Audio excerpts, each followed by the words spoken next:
Hello, my curious archaeogastronomers. Tom Dinas here. Welcome back to another archaeogastronomical adventure. I hope you're all well and healthy and keeping warm if you reached, just like us in Northern Europe, the autumnal season, and you have some nice, delicious, hearty food. Thanks for joining me. And on this episode, I've got a bonus subject for you. I am actually talking with a Greek-Finnish chef about her work, her life, and her experience.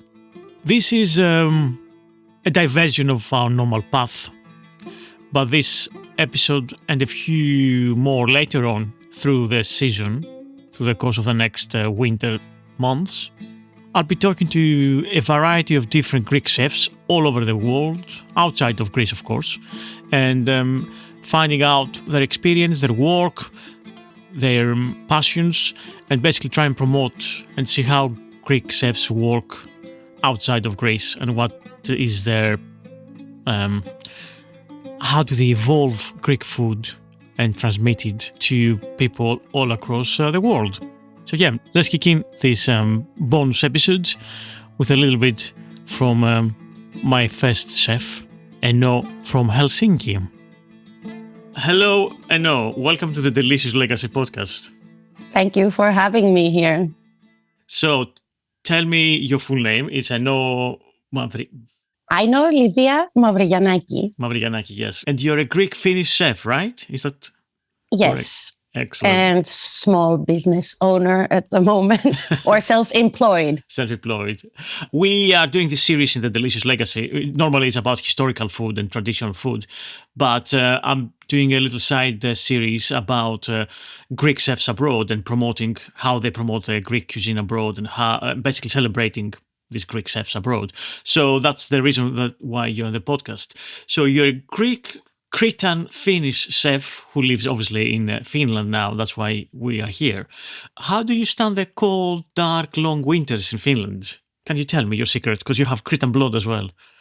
It's not very easy, but you get used to it. It's very cold outside, but inside at least it's warm. And then there's the sauna, of course. Of course. Excellent. It's very important. Yeah, I bet it is. Tell me, what is your background? How long you've been in Finland and why you are in Finland? What's your legacy, your delicious legacy? I studied quite late in life in culinary school here. That was 2 years, 2012 to 2014. And then I went back to Greece, and 2018 I came back. And since then I've been here working and trying to find a way to do my own stuff and express myself with Greek cuisine at the moment. Greek cuisine in Finland. Excellent. You've been in Thessaloniki before, right? Yeah, I lived there 10 years. 10 years. Did you work as a chef as well? Or No, I was studying international and European relations there. Do you have a favorite place in Thessaloniki then? A restaurant. Yeah, or a taverna? There's too many, but too many places there's so many different styles of places for each occasion. But a very classic one, I would say, is tsarouchas with the patsas soup at night. It's kind of vanishing even from there, and it's something very uncommon to have in Finland. So maybe that's why I even appreciate it more. That you can get like a properly cooked meal 24/7. Fair enough. A little sidebar here about the favorite food, one of these favorite foods of Thessalonikians called patsas. And it comes from the Turkish for food, which was a long tradition among Greeks and Turks in Constantinople. So it's kind of a soup. And the Greek refugee, allegedly from Constantinople, named Lefteris Bafiadis, opened the very first patsatzidiko in Thessaloniki, so patsa restaurant, in the early 1920s. It took a few years, of course, for the number of patsatzidika to grow, and by the 50s, there were dozens and dozens of those in the city. Lately, the past decade or a bit more, I would say the number has dwindled. Obviously, there's the austerity, obviously the changing of people's eating habits, and people getting older and places closing down. So there is probably a few of them, like a handful of them, of those left. So this one of Tsarouchas is still open and still serves. But even these people, they've changed a lot of things. Not in their recipe per se, but in their menu and their repertoire in general. So the Patsatsidiko was and still is open 24 hours, 7 days a week, and it's traditionally the restaurant for the working classes. It used to cater mostly for men who would stop in for a bowl on their way in or from work. And over the years, it has evolved into people that are coming back from the clubs and the bars of the city, the night owls, and hang out for them too. The last stop among those late night partygoers to line up their stomach after too much drink. So what is patsas? It's this potent mix of simmered viscera of animals, of cow feet and stomach, and seasoned with garlic and vinegar. And the basic recipe calls for tying, then simmering the feet and the large intestine and the stomachs together. Nowadays they don't use the large intestine for health and safety reasons, apparently they're not allowed. And then the soup is skimmed, a process that takes about half an hour and determines how wide it will be, which is the telltale sign of the master patsa chef. The fat is reserved separately, seasoned with pepper and added to the bowl upon serving. And the serving too has a certain ritual. The classic patsa is a concoction of broth and chopped feet. Some people prefer it just with the stomachs, which in turn come in two versions. The finely chopped, or duzlama, the Turkish word, which means coarse. There is the red version too, which is flavored with paprika and rendered fat. The seasoning accoutrements are on every table: salt and pepper and bukovo, the hot pepper flakes from the North Greece, and a bottle of skordostoumbi, which is garlic steeped in vinegar. Patsa is a dish that everybody can eat at any time of the day. And what's one cuisine that you could eat every day apart from Greek cuisine? What's something that you like a lot, or equally, or more? I don't know. Maybe, Japanese or Mexican is quite close to Greek, I would say, in the way of ingredients. Mm-hmm. Just that in Greece, we use the lemon. In Mexican cuisine, they use the lime. And in Greek, more of the parsley. And in Mexican, more coriander. Yeah. But there's some similarities, I find. And also in Japanese cuisine with the seasonality and then having small portions of different stuff, not just one big thing to eat. So you are a Greek chef in Finland, and basically the way you do things, especially you're doing Greek food, basically, and you're trying to promote Greek food in Finland, right? Yes, because Finnish people have traditionally been visiting Greece, from the 70s, 80s for tourism. And some even go to the same place every year. It's kind of like their horyo even. Village. So they are very familiar and love Greece. But the offering here is very basic, or even, I'll be frank and say embarrassing. Embarrassing. Yes. So you fed up. You're like, I have to offer something different, something nice, something proper. Yes, because it's more than just the moussakas and all that. It's lovely, very nice. I miss it sometimes because you have to make a lot of it, and I don't feel like making it all the time. Yeah, and gyros and Greek salad, but there's so much more to Greek food that is not known, not just to Finns, but I think all over the world. So yes. I also kind of to cut through this touristic version of Greece, and how also this is actually not to blame the guests or customers. Oh, yeah. It is to blame the Greeks or business owners, because some things sometimes work or up to a point, but then you should reinvent yourself or not rest on your laurels. Rest on some tried and maybe not so successful at the moment recipe. Yeah.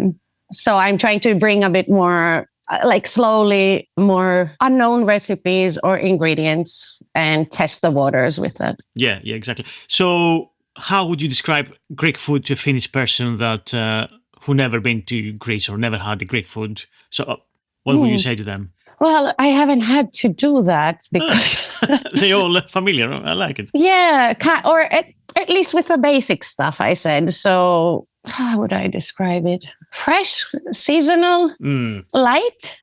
Okay. And flavorful. Yeah. So what's Finnish cuisine then? What's in the cuisine of Finland? Finnish cuisine is also, in a way, simple. There's not, well, all this is not much flavorings or like salt and pepper usually by most traditionally. Just a few spices, like allspice or what would I say? Bay leaf or something like that. It's not particularly intense flavors, which even like, because I'm from Crete, there's a difference with the Northern Greek cuisine in the spice use. Because in Northern Greece, there's more influences from Ottoman cuisine.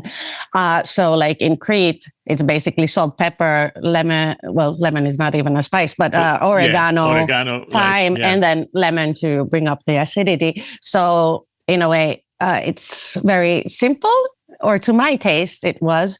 But when I would visit Finland and come to my grandmother, I was like, oh, I will cook you something. And I put oregano. They said, or my cousin also would say it's spicy. And I could not understand what they mean.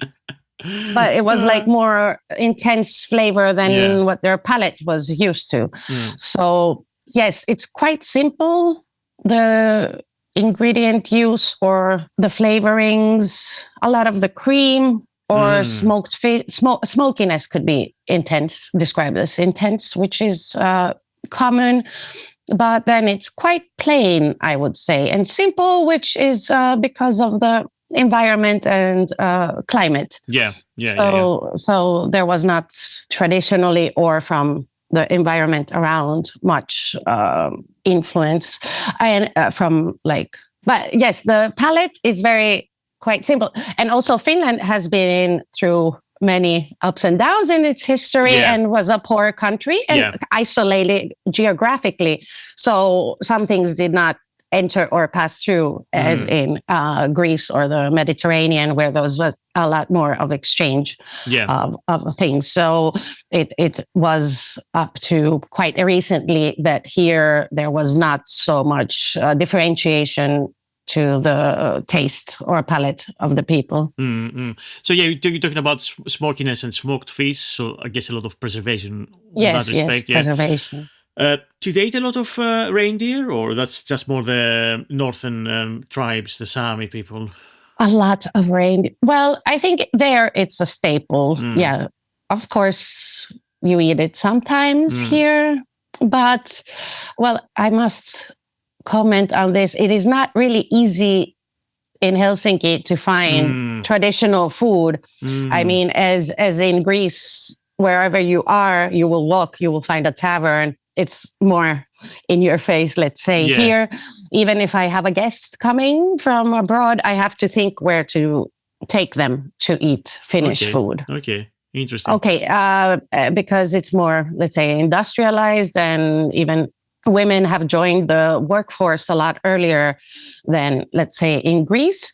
And the system is differently developed, like the kids eat at school, the parents eat at work. So lunch is quite important. People like eat lunch at their work, or if it's a small office, go out to some restaurant. So maybe at lunchtime you can find more comfort home food, but also they try to keep a variety. So it's not, I will compare to Greece now, that you just walk into Finnish cuisine. You kind of have to find it. Yeah.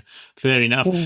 So what is a dish that you would recommend from Finland, like a stew or something like that? Well, Karelian stew is quite popular with meat. It has pork and beef.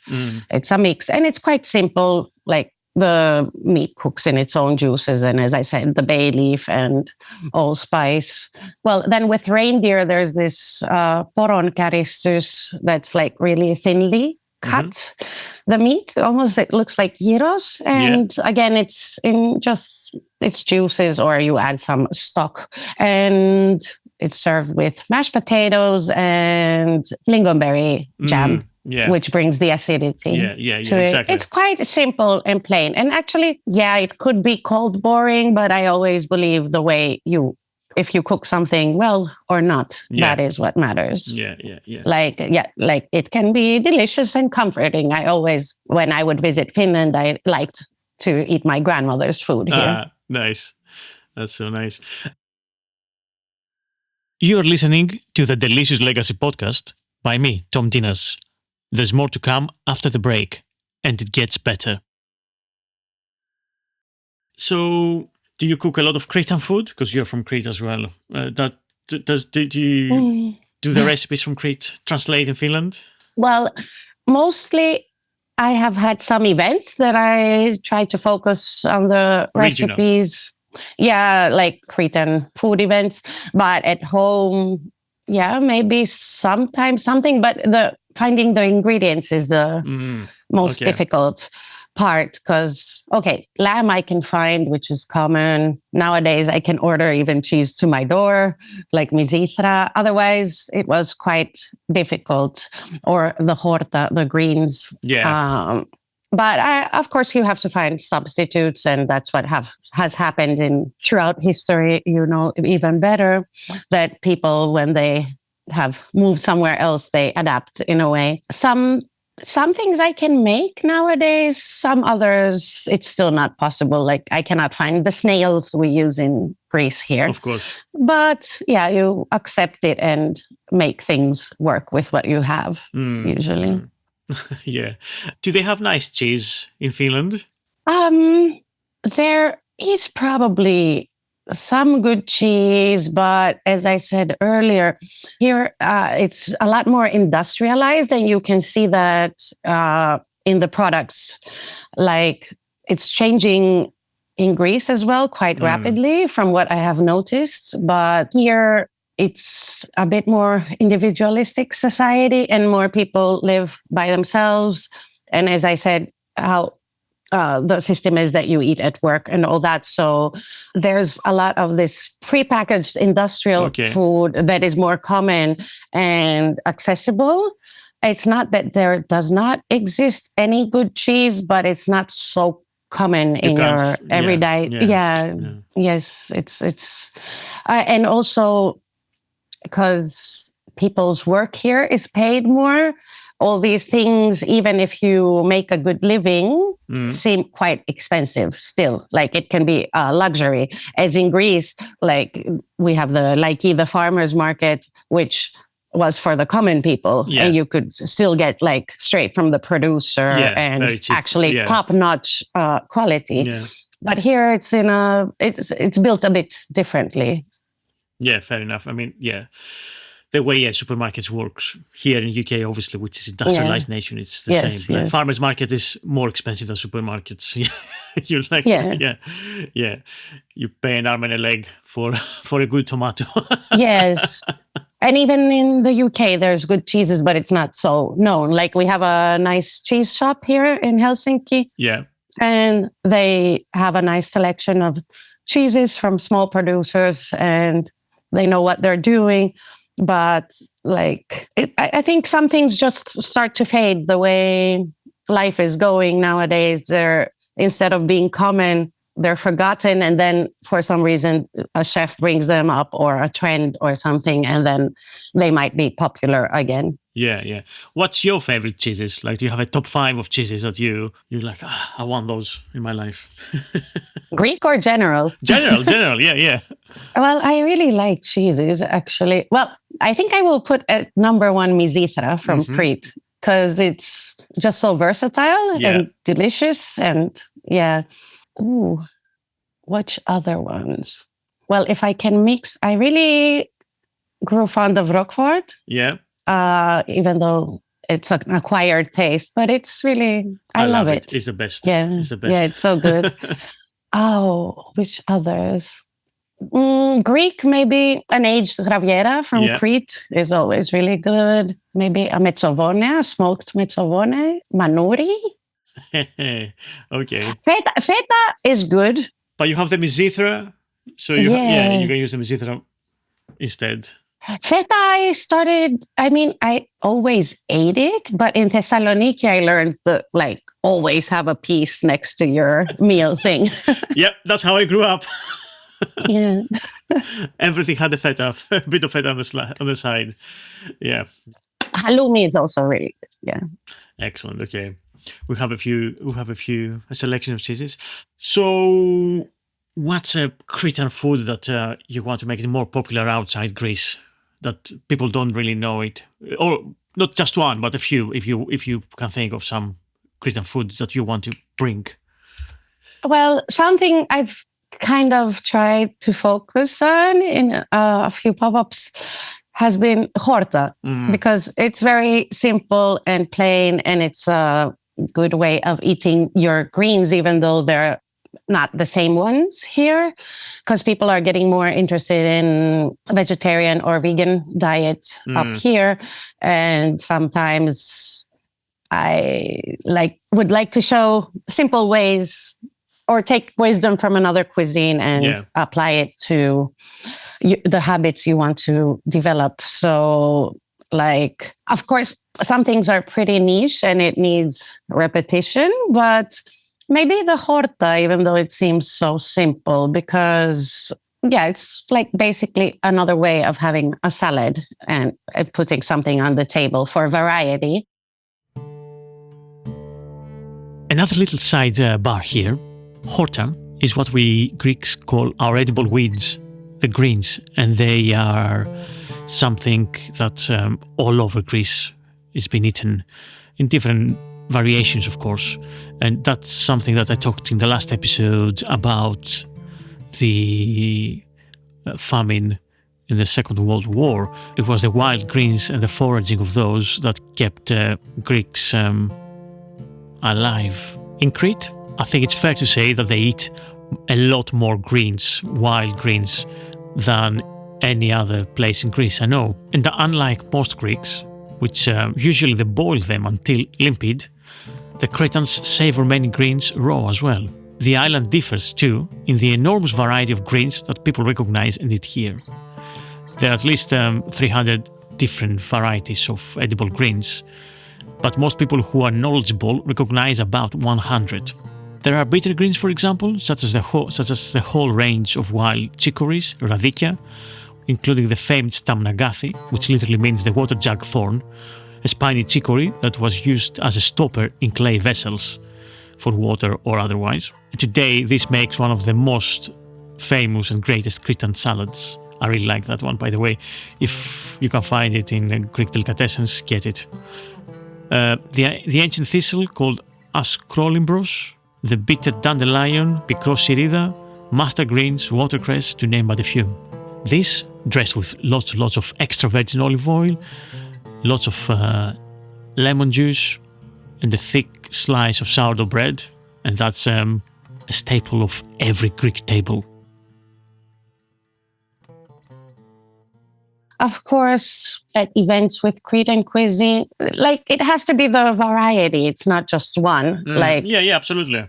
I try to bring up more the mix and match of dishes you have to bring a balance, that it's not just a 3-course thing. You'll have your salad, your olives, bread, of course, you need, then vegetarian dishes and even meat dishes. Do you use staka at all? That has been hard to get. My mom was just in Crete, so she brought me some, but I cannot have that quantity to serve everybody. Yeah. Yeah. All right, a little sidebar here to explain what is staka. In the Cretan pantry, staka stands out as something quite unusual. It is a preparation that basically blows the myth out of the water about the healthy and light Mediterranean cuisine. In a sense, it's not all about olive oil in Crete. It's basically a butter-rich, kind of like a clotted cream type of thing. And obviously, it's something that you don't use every day and you don't use a lot. You just use as a flavoring in the food. So it comes, as a word, comes from Italian staccare, I think. So it means to separate. And it's especially, as I said, a kind of clotted cream.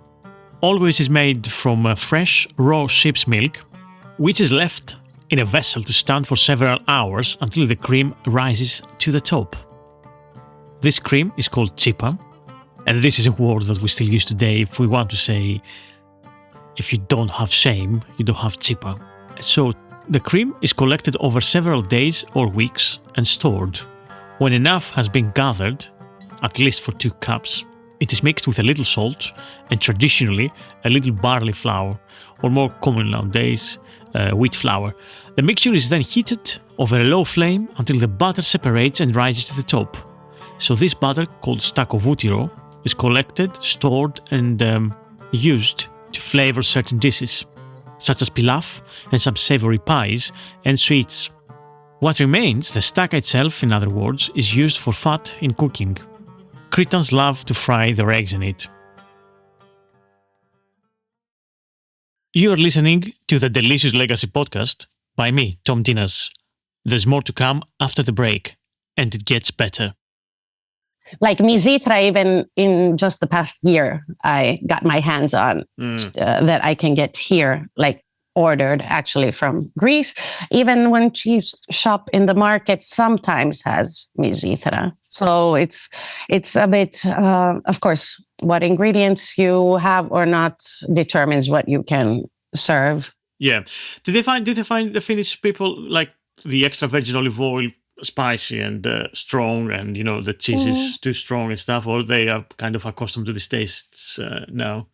I think some that have been traveling there, they have become accustomed to the flavors and they miss them. Then again, if we would talk about somebody who has not, maybe it could feel intense or strange to them. Especially like the goat cheeses and stuff. Well, even for chèvre, people might find it intense. Yeah.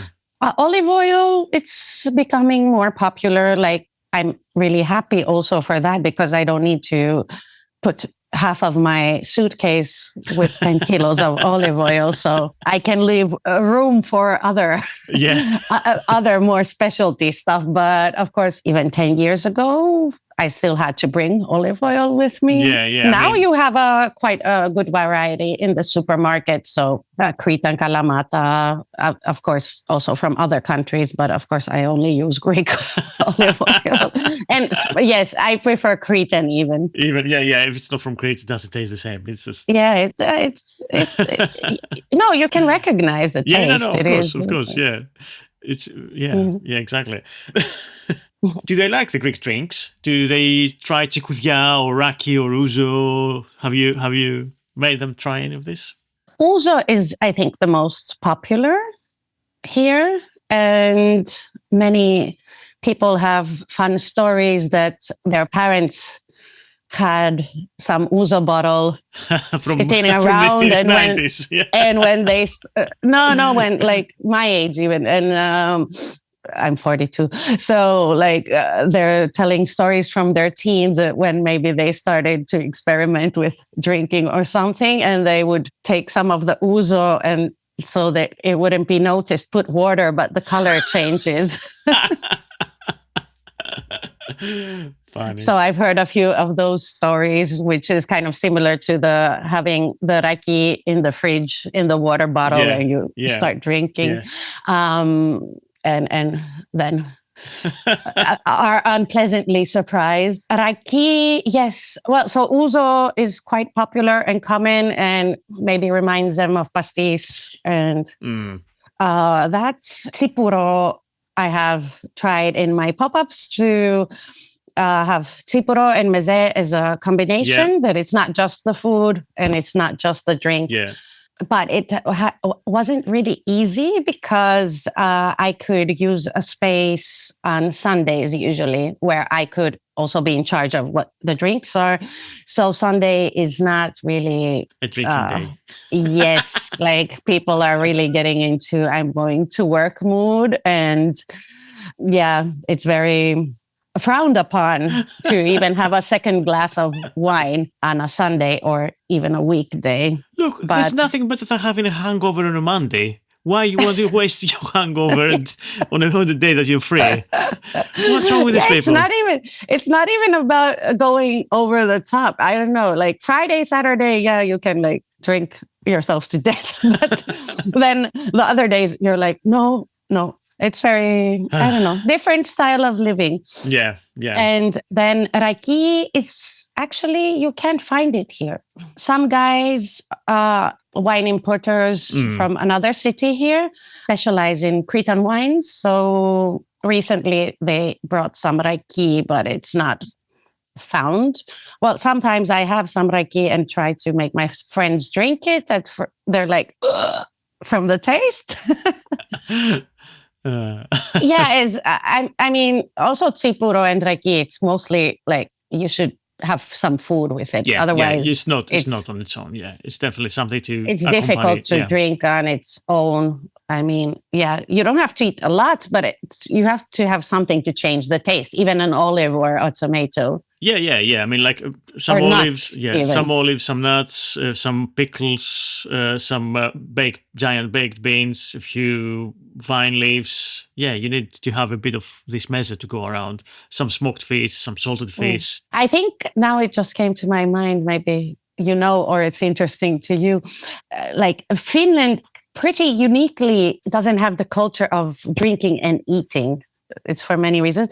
But compared to, for example, Russia, even in Russia with the vodka, they eat something. But Finland, even though there are some Russian influences, did not take that part. Yes, it's not so easy to see that. Well, of course, in restaurants, you're going to have wine and food, but in this sense, kind of like I would correlate the Russian way, like the meze culture in Greece. Something like that does not exist. I mean, fair enough. Like small bites and drinking does not exist. Yes. No. What is a thing that the Finnish cook better than Greeks? I read that question and I was like, why are you putting me in such a difficult position? It's not difficult, it's fun. Nothing. They can't cook. No, I mean, like, okay, that's not, there's not a straight answer to that. I think, okay, in Greece, there's this bigger, louder culture around food, but sometimes it also narrows itself down into the repetition of only the same known things. And if you deviate from that, it's almost like a crime, kind of like the Italian attitude towards what you put on the pizza, but it's not so known of. So in a way, sometimes people get stuck in things and that can go into other areas of their thinking as well. So here, maybe it's not so intense around you, the food culture as in Greece, but some people are really interested in food and cooking. So maybe they are like more advanced in their cooking. Like it can be anything. I mean, from pizza to other cuisines. Yeah. Okay, like maybe traditionally, if I have to, let's say the smoking of fish. Mm-hmm. Yeah. If we have to compare something like traditional. But yeah, that's a preservation, not exactly cooking. That's all right. Yeah, that makes sense. That's good enough. Yeah. And what are your culinary influences and your heroes? Do you have any? Well, because basically the influences came from home and all that. And back in the day, there were not so much of, TV chefs and all that. So basically, it would be your grandmother, father, aunt, that like you learned next to them to cook. But, well, I remember when I was in school, I was running back from school to watch Jamie Oliver. And of course, I love Anthony Bourdain. Yeah, you have to. Otherwise, I don't know. It's like bits and pieces from here and there. Great, fantastic. Thank you. So let's talk about the Greek cuisine abroad. We covered a few bits and bobs, obviously, but what else, in your opinion, is that is done well, and what do you hate from the Greek cooking abroad? The fare that you find abroad, basically. Abroad, okay. Well, the thing is, in Finland, if I would call that abroad, because I haven't been traveling around checking out what Greek stuff is in other countries, but here we have fairly small population of Greeks, so that can be related to the not finding so much of Greek restaurants. Yeah, but even though people would like it, maybe. But also, well, surface level, what I notice is this kind of pattern of stereotypical kind of kitsch, touristic stuff, which, of course, it's a back and forth if you have a business. Like, even if you would try to do something, maybe it's too strange for the market at the moment, and you have to tone it down. So, but I think it's changing nowadays because people have traveled more. They are more willing to have experiences, not just eat. So that's why maybe at the moment, also because for many reasons, many Greek people had to leave the country. Then it's they prepared the ground for you. Yes, it's more like the different circumstances maybe help now that people can experiment more or bring forth different aspects that before maybe would not work. Yeah. And yes, I think mostly having some kind of attitude towards the customers as if you are in a tourist tavern in Greece, that people don't know what you're serving them. That is very wrong and should not be done because people are not stupid, and it's disrespectful, I think, and it does not help yourself or Greek cuisine to do that. What is done well, I don't know, because like as mentioned, it's just, I think there's a wave just starting. That okay, you're in the UK. From what I follow in London, there's like probably many even great Greek restaurants. Yeah, and a lot of Greek chefs that they are, they've been in big restaurants, either French or English, or even in Athens, and they had Michelin stars. Yeah, and they've done their own food now. They have Greek cuisine, Greek restaurants, a bit more modern, and they take influences from other things as well. Yeah. Yes, I think the same is kind of like even back in Greece happening. As I said earlier, like sometimes it was hard for even the market in Greece that if you experiment at all, you would be rejected. But now I think the older school of chefs is retiring and all that. And there's so many newer chefs that have worked with different cuisines, have seen different things, and they're like taking all that influence and combining it with their knowledge or of Greek cuisine. So I think it's generally transforming in Greece and therefore abroad. Yeah, brilliant. Thank you. And to finish off our conversation, what is the future of Greek food? What would you like to see? And what do you think it will be?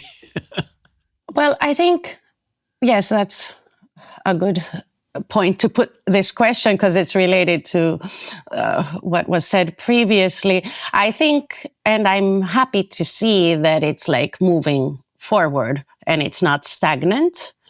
but still like many respect the tradition and build on that. And it's transforming in a way that can stand next to other cuisines, because sometimes like to get a cuisine to get noticed, it has to go maybe from the upscale downwards. But I like what is also really important is because how can you do elevated Greek cuisine if you cannot cook basic home cooked meal? That's where the heart and soul and flavor comes from, that you can then use techniques to elevate. So it's good that is not forgotten, and that the two can coexist also in Greece, that you can have the mom and pop taverns still, and then even something a bit different.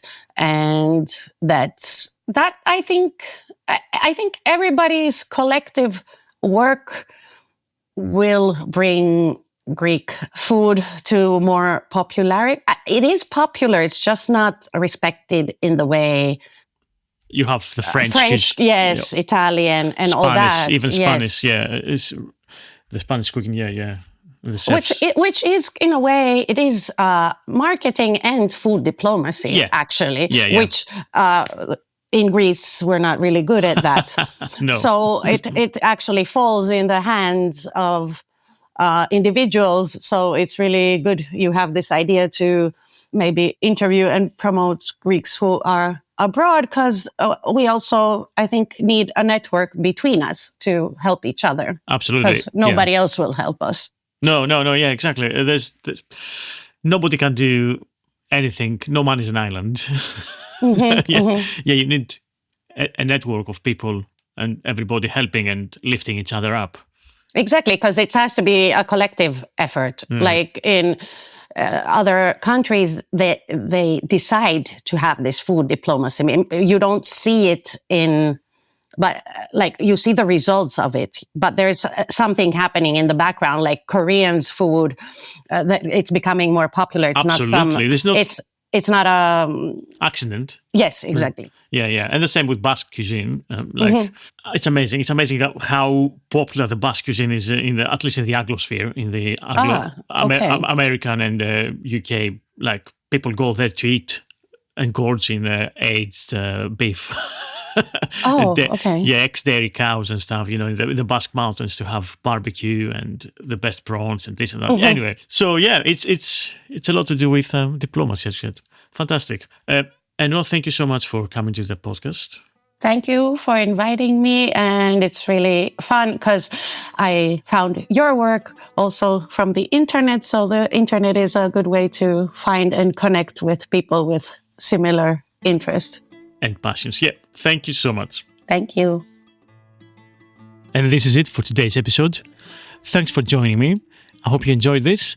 And if you want to ask any questions, or you have any suggestions or points that you want to make, please get in touch at the deliciouslegacypodcast@gmail.com, all one word. And of course on Blue Sky or Instagram or on Patreon if you are a member there. And of course, everyone is welcome to ask me anything, and I'm eagerly awaiting your comments, as I do believe I genuinely learn a lot from people's new ideas and suggestions and the way they think about things. Yeah, please, get in touch. Finally, this podcast cannot exist without your generous support, so you can support the podcast at ko-fi.com with one-off donations or with monthly subscription.